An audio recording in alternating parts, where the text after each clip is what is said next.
Hello and welcome to another tutorial of Proflan YouTube channel. In this video, we're going to have a discussion of some of the topics that will be tested in Unit 1 of A-Level AS Physics, Mechanics and Materials. So we're going to have a detailed discussions on how you're supposed to approach different questions and in order to earn your marks. So you need to understand in this paper, you're going to have um, both sections. We have section 1, section 2, but the first section will be having multiple choice questions, and then you are going to have also structured questions. So the total marks for this paper is 80 marks. All right, so if you're new to Proflan YouTube channel, consider subscribing, so in time I'm going to upload another tutorial, you'll be notified. Now, going straight into the first part, we are going to look at how to do question involving projectile motion. This is a topic whereby you are given an object which is projected either upward or projected at an angle. For this case, we have a question whereby an object, a rock, is projected at an angle of 40 degrees. Another scenarios, you'll be given a horizontal projection, whereby a stone is projected horizontally. Then maybe you are supposed to work out the range. You are supposed to work out the time taken to hit the ground. So here we are supposed to show the rock, show that the rock will reach its maximum height about 3 seconds after the explosion. So in the way that we're going to approach this question, what we're going to do, we shall try to work out time to reach the maximum height and check whether is it 3 seconds, is it more than 3 seconds, or is it less than 3 seconds. So we are trying to show that the rock would reach its maximum height about 3 seconds of the explosion. Now, to approach this, there's a few things that you need to do. One of the things is you need to resolve this velocity or speed of this object to its vertical and horizontal components. And we have done a whole video on that, how to resolve components, so that you can be able to work out this question.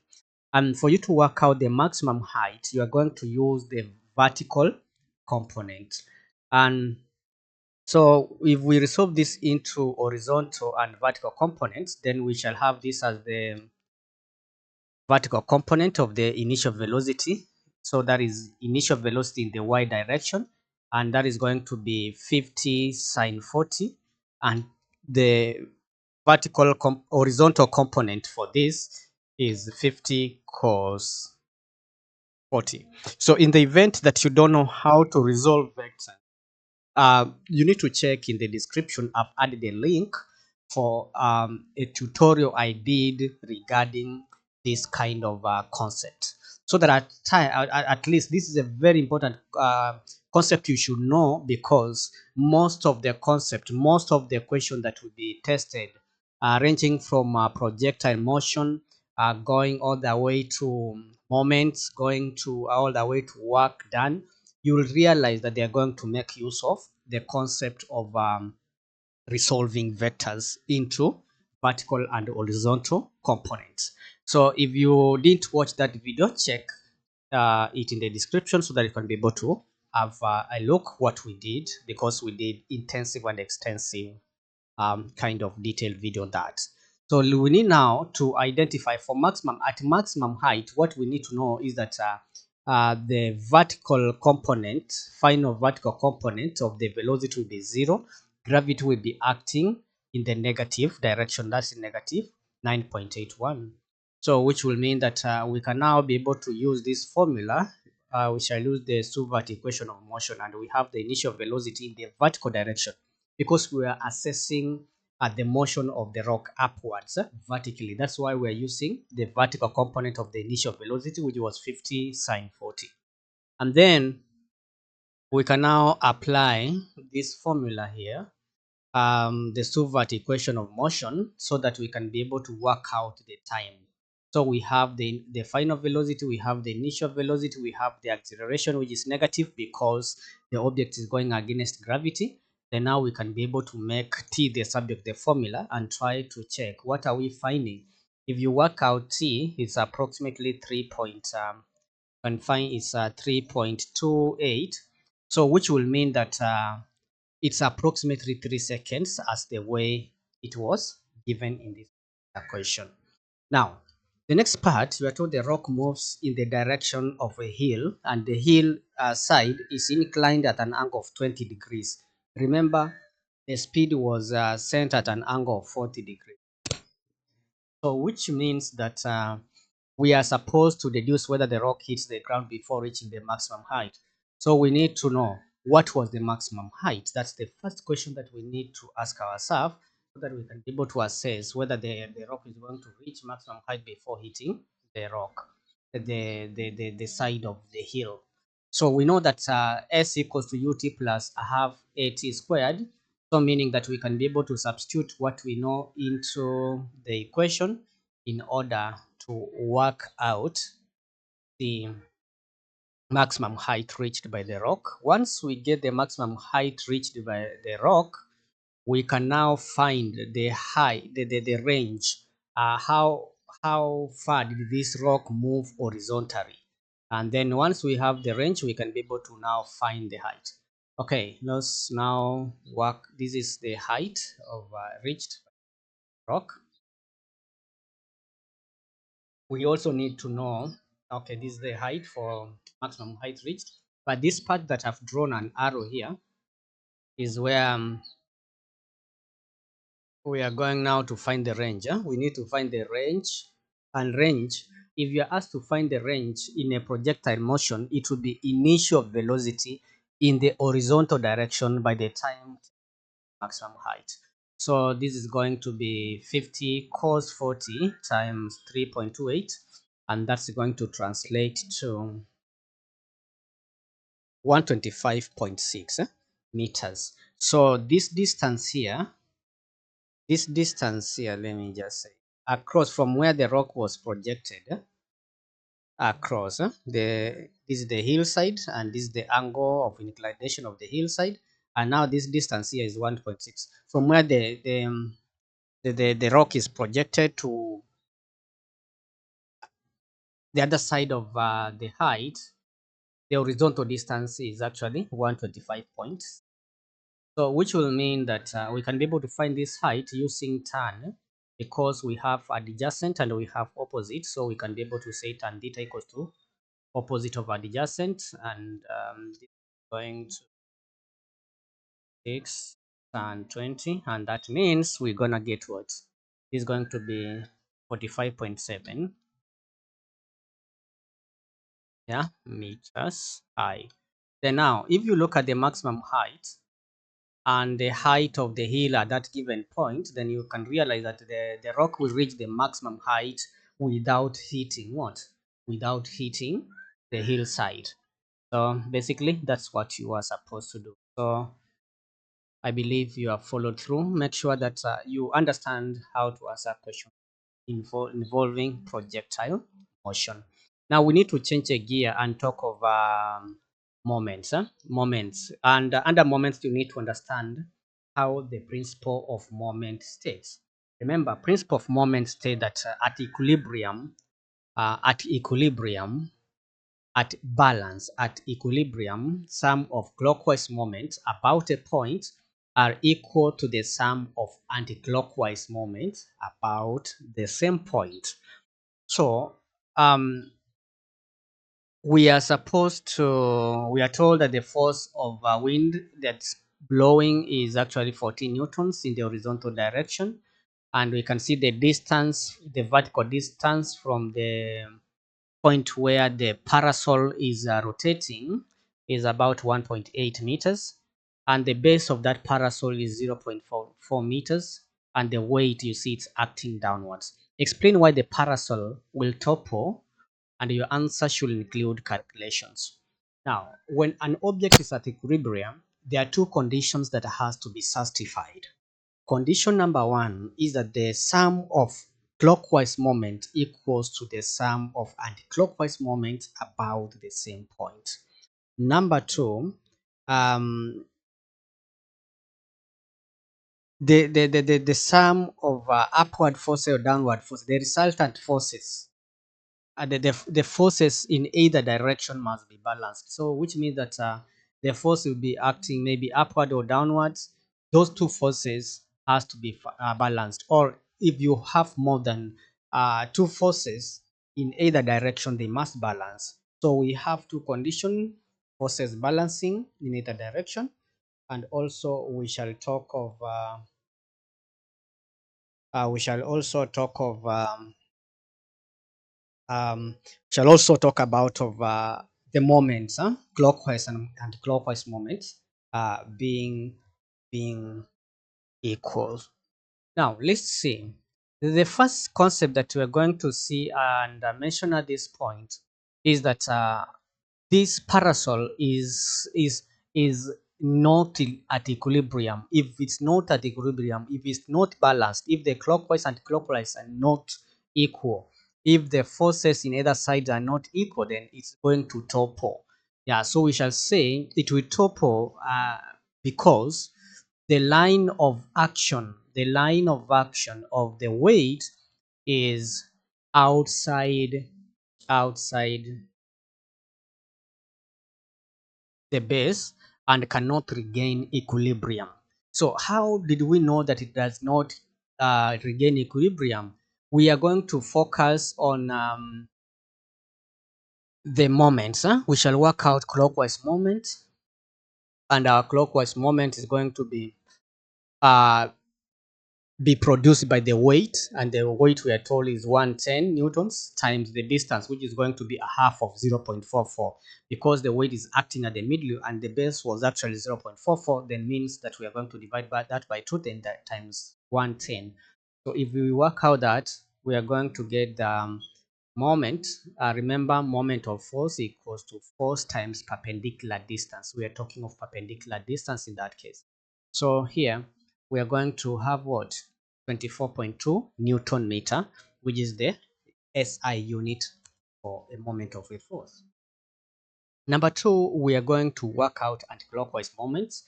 And in this case, we can see now this force, 14 Newton, is the one that is giving us the anticlockwise moment, and the perpendicular distance from where the line of action is acting and the pivot is actually 1 point. So that point also, we are going to work it like that. And if you can see, it's 25.2 Newton meter. So this is an indication that the clockwise moment is less than the anticlockwise moment, or anticlockwise moment is more than the clockwise moment. And in that case, that equilibrium is not going to be attained because the clockwise and clockwise moments are not equal. If you are new to Proflan YouTube channel, consider subscribing so that in time tutorial you'll be notified. Now we need ensure that whenever you are answering this question, you give the conclusion, because you are told to reduce.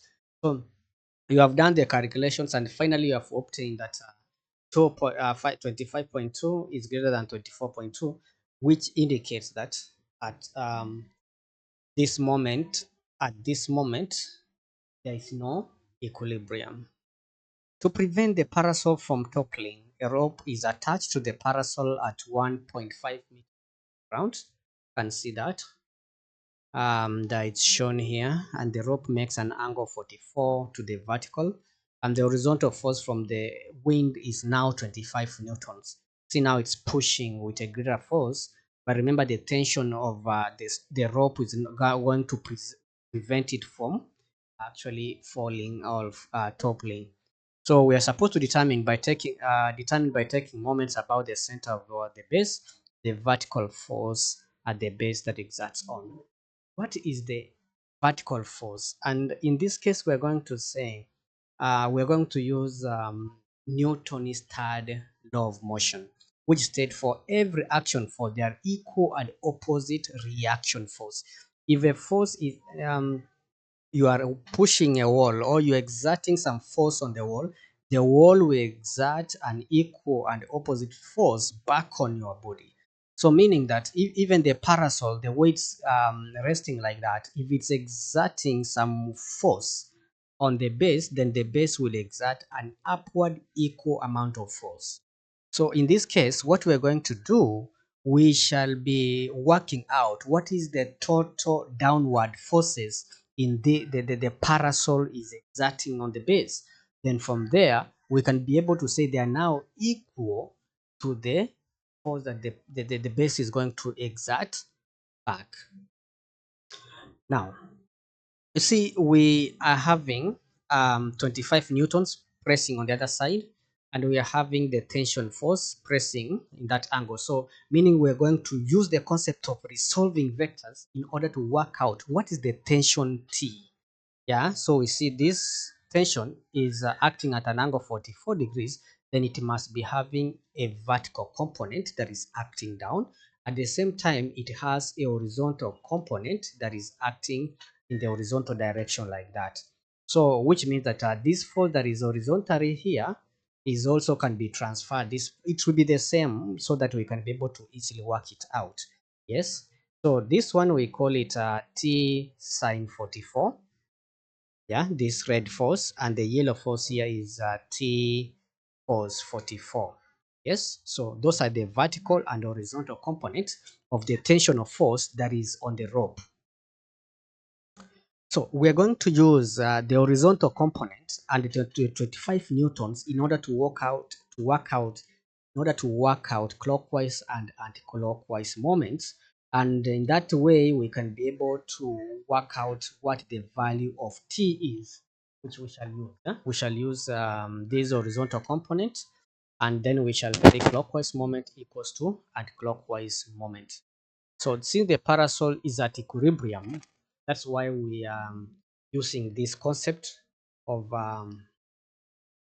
principal moments, and this the height that we are going to use in that case.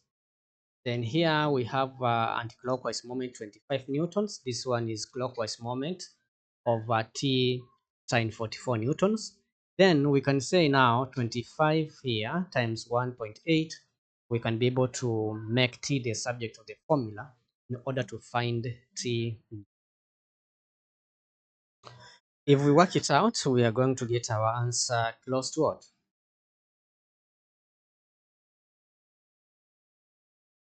That is actually right. Yeah, so we have 43.1 newtons. So the next thing is we are going to say total downward forces must be equal to the total upward forces. But the upward force is the force that is going to be exerted by. So we need to know what is the total downward force. Yes, we got that. So total downward force will be the vertical component of the tension force plus the weight of the parasol, which will be equal to what? Which will be equal to the force B, which force B is the force now I'm implying the force that the base will exert back, because now you see there is a downward um, vertical component due to the tension, which is T cos 44. Already we have T, we have worked it out. And then we're going to add the weight because the vertical component of the force of T cos 44 and the weight, they are acting the same direction. So we're going to add them, and that will be equal to the upward force acted by the base.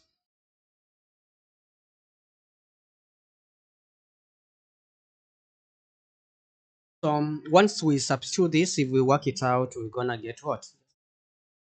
We're gonna get 141.1 newtons. Quite interesting. So that's exactly what you will do. So basically that's what you are supposed to do in that question. Now we need to change the gear and look at the concept of collisions and momentum. Now, and under the area of collision and momentum, the concept that you need to know, it's very important for you to know the law of conservation of momentum. And the law of conservation momentum states that total momentum before collision is equal to total momentum after collision, provided no external force, right? And you need also to understand the difference between elastic and inelastic collisions. At A-level physics, you need to know the difference between. We understand that the common property, the common concept of that exists, the similarities that exist between elastic and inelastic collision is that in both collisions, momentum is actually conserved. And what do we mean by momentum is conserved? It means that momentum does not change. Okay, so which implies that momentum, if you add all the momentum before the object collide, must be equal to the sum of all momentum after they have collided. So momentum is not going to be lost. That's what we mean by the law of conservation of momentum. Momentum is not lost. But under inelastic collision, both elastic and inelastic, momentum is conserved. But in inelastic collision, in inelastic collision, only momentum is conserved, but kinetic energy is converted to other forms such as sound, heat, and light. But for elastic collision, both momentum and kinetic energy is conserved. And in fact, the collision that we usually have in the normal daily life, like a car colliding with another car, momentum is conserved, but kinetic energy is not. But for tiny molecules, for instance, collision between gas molecules, that's where we have inelastic collision. Both momentum and kinetic energy are conserved, right?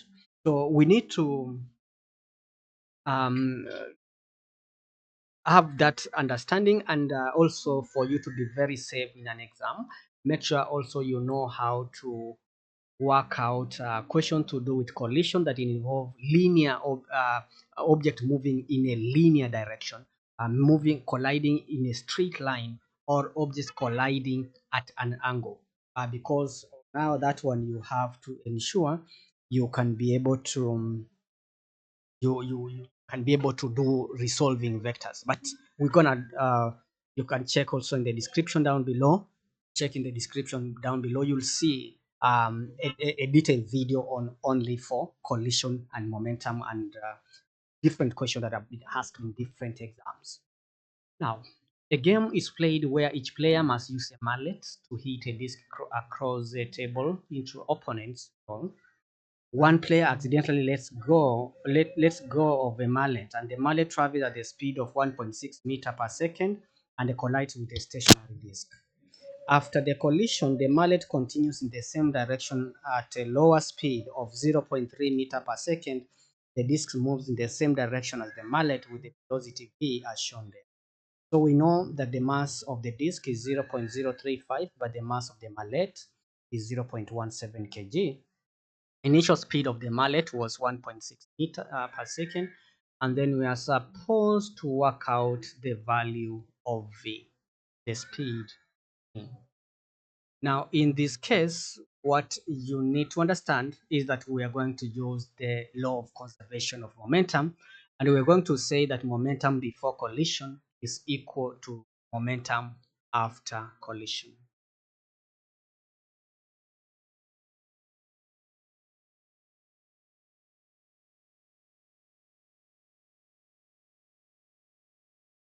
Total momentum before collision equals to total momentum after collision. Then we can now say, because the mass of the mallet, let's work out, because now look at this, the mallet was moving at 1.6 meters, and we know the mass of the mallet. Remember, momentum is, formula for momentum is mass times velocity, and you understand that momentum is vector quantity because it has both magnitude and direction. So it will be 0.17 times 1.6 plus the disk was at rest, so that is going to be the mass 0.035 times 0 because it was not moving, then should be equal to, after the mallet was let go, remember the mass remains 0.17 times 0.3, the new speed at which the mallet was moving, was 0.3 meter per second, then plus the momentum now of the moving disk, and we don't know now which speed it will be.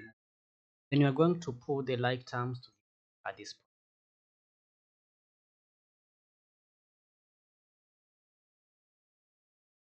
Trying to make be the subject of the formula, which are divided by 0.5, and working out this, we are going to get which value using our calculator. Let's see what we can. Right, this becomes 6.31 meter per second as the speed at which the disk moving down. We are given further some information. To reach the goal, the disk must move up a ramp which is at an angle of 30 degrees to the horizontal. The velocity of the disk at the bottom of the ramp is 5.0 meter per second. Then the disk moves up the ramp, and work done by the disk against the frictional force. The disk moves up the distance of 6.5 meters. Remember, the key area that a student could miss this question is forgetting that 6.5 is in centimeters and the rest of the units should be in SI units. So you have to look at it at that as if your life depends on it. Now we are supposed to determine the frictional force acting on the disk. Now something that you need to remember here is that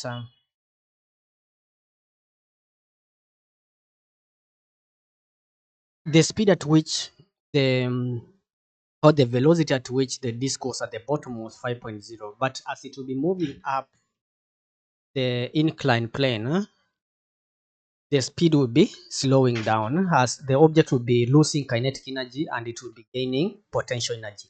So which means that the kinetic energy of this object is going to be converted to potential energy. That's the concept that we're going to use at this point. And so we can first, let's see, because remember also the different energy transfers that are taking place. We have kinetic energy, which will be converted to be potential energy. But at the same time, as the disk will be moving up, there is work done against frictional force. And that's going to be equal to the work, remember, is force times distance. So which means that we can be able to work also the work done across in the 6.5 centimeters. So kinetic energy will be equal to the sum of the two force to the two energies. Kinetic energy that was at the bottom will be converted to potential energy. At the same time, that kinetic energy will be used to overcome friction. So that is how we are going now to get that frictional force that they are talking about. So let's start working out the equation, and let's see first what do we need. Yeah, so this is the distance along through which this is going to move up the inclined plane, which is 6.5 centimeters, and that will be the height over which it's going to be high. So meaning if we want to work out the potential energy, we can use the 6.5 centimeters and the angle that is given there in order to work out the height, and that height will enable us to work out the potential energy. Now we know that sin that equals to opposite of hypotenuse, and then we can be able to have the height which is equals to what? Let me just move it here to make our examiner happy. And if I work it out, I'm getting 3.25 um,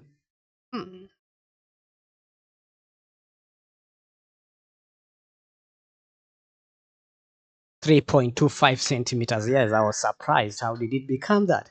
Then now this 3.25 centimeters.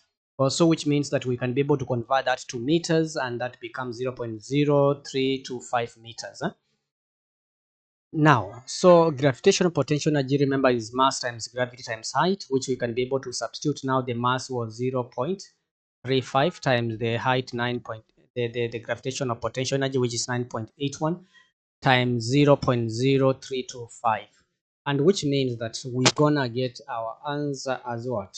We're gonna get our answer as Let's try to work it out. This is going to be 0.0112 joules of potential energy. Now let's work out the kinetic energy of this. Remember, kinetic energy is equals to mv squared, and we know the mass and we know the speed at which it was at the bottom of the inclined plane. Then this gives us 0.4375 joules. Now remember, we said that the kinetic energy, yes, will be converted to potential energy, but some other energy will be used to overcome friction as it's sliding up the inclined plane. So which will mean that we can now say kinetic energy is converted to potential energy.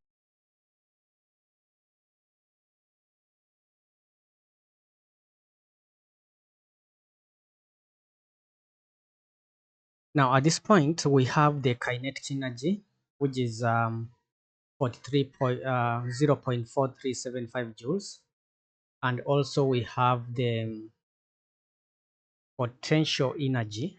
So what does that mean? Remember, when this disk, yeah, when the disk was being moved up, when the disk was moving up, the kinetic energy of this disk was being converted to potential energy for it to reach that height that we said. So something else we need to remember, along this distance, there was friction. So there is also part of kinetic energy was used to overcome the frictional force. So work done against friction, we know work done equals to force times distance, and the distance of this is 0.065 meters, the distance along the inclined plane. So we can be able to say that kinetic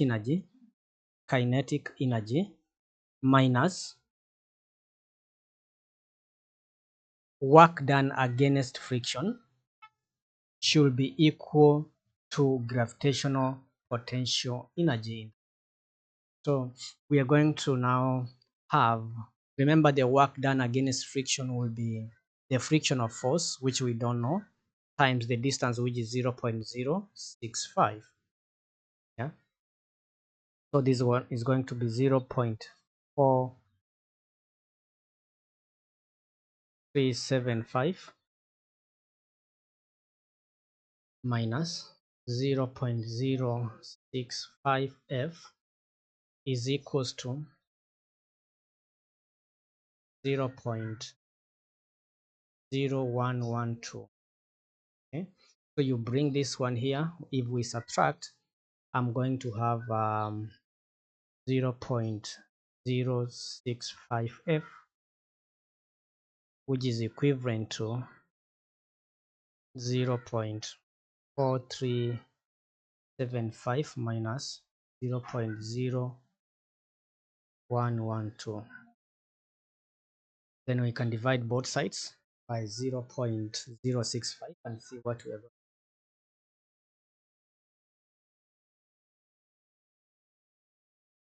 First, we need to subtract these. If we subtract 0.4375 minus 0.0112 divided by 0.06, that translates to 6.558. So I can write this is approximately 6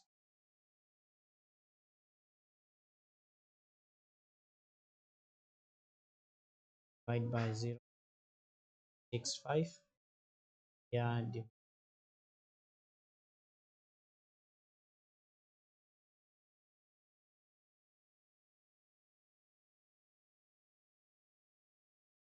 we need also that you must, the next concept that you must know is how to work out, is how to define upthrust force and also how to find or calculate upthrust force.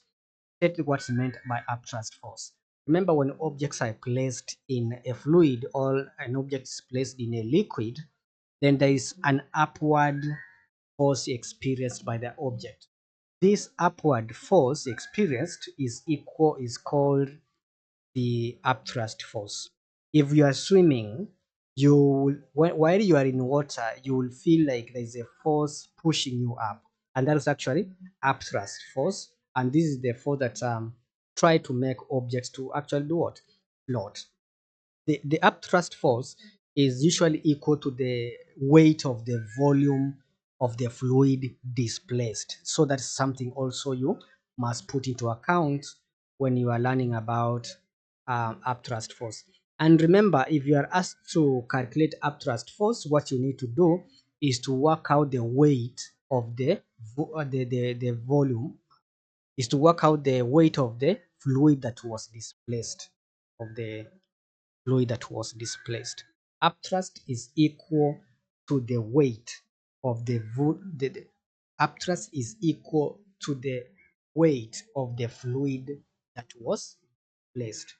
When a balloon is released, the initial upward acceleration is 4.8. The volume of the balloon and equipment is equals to 1.63. Density of air is actually 1.23 kilogram per meter cubic. Now we are supposed to work out the weight of the balloon and the equipment. Now in this case, first we need to work out upthrust, and we have said that upthrust, when an object is in a fluid or in a liquid, it would experience an upward force. And this force is what we call upthrust force, which is equal to the weight of the water or the weight of the fluid displaced. Okay? So, in order to work in order to calculate upthrust force in this case, first we need to work out the mass of the air that was displaced, because we know the volume of air that was displaced. The volume of the balloon and equipment is equivalent to the volume of air. So we are going to say is 1.63, okay, 1.23, which is the density, times the volume, which it translates to 2.0049 kilograms. That is now the mass of the air that was displaced. And this is going to be equivalent to the upthrust force.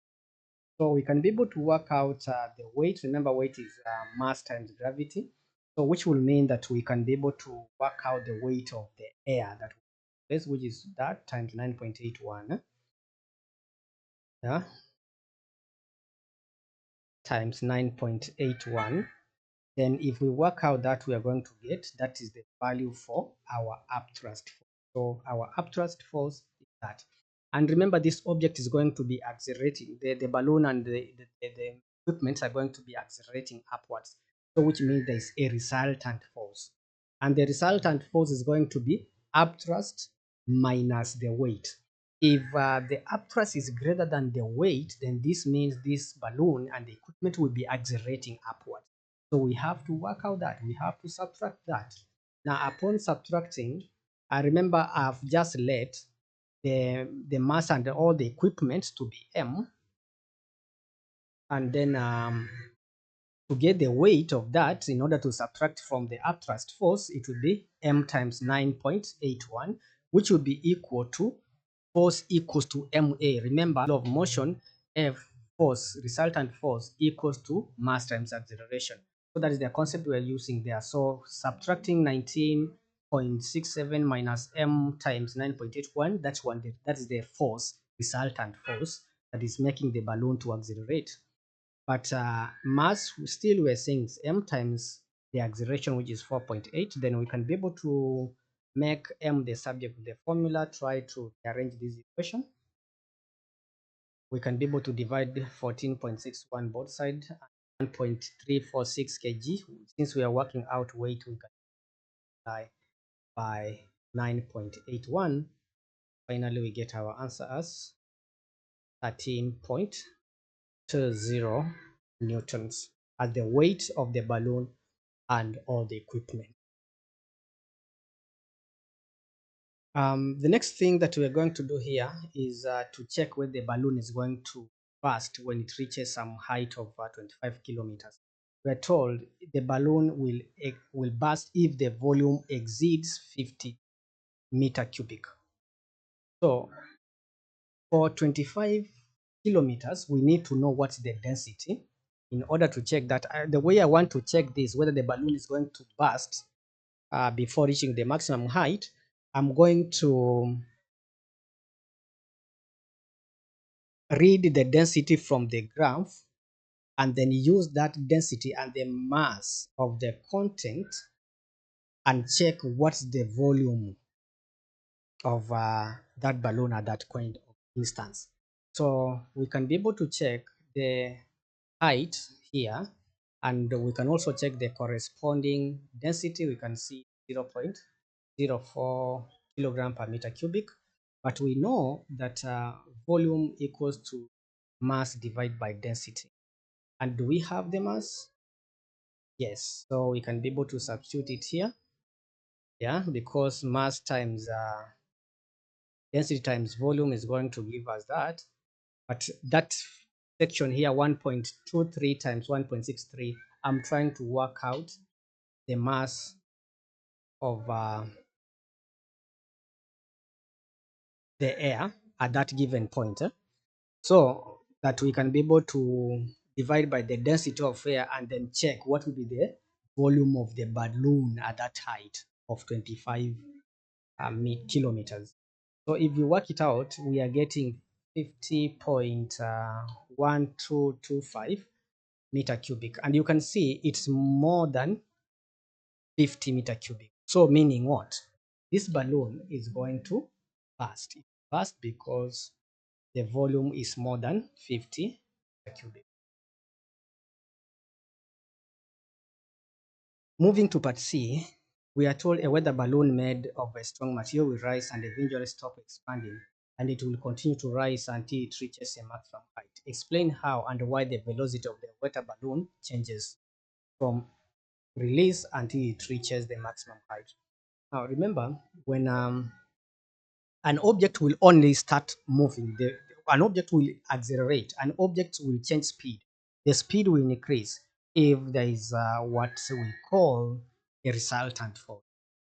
So if the resultant force is acting upward, which means that the upthrust force is greater than the weight, then the resultant force will be acting upwards, because upthrust, of course, is an upward force. But if the upthrust force is greater than the weight, then the resultant force will be acting upward. What does that mean? That means that the object will accelerate upwards. The speed of the object will be. So in this case, we are going to say that immediately the balloon is released, upthrust force is greater than the weight of the balloon and its content. So which will mean that the resultant force of this concept is greater than and is acting upward. So meaning the velocity increases as the balloon moves upward. Now, once the balloon is at the maximum height, the volume max at the maximum volume rather, the upthrust decreases because the density of air around or surrounding is going to be less. Yeah, or it decreases, right? So at that point we can say now, when upthrust is less than the weight, upthrust is less than the weight, write this, okay,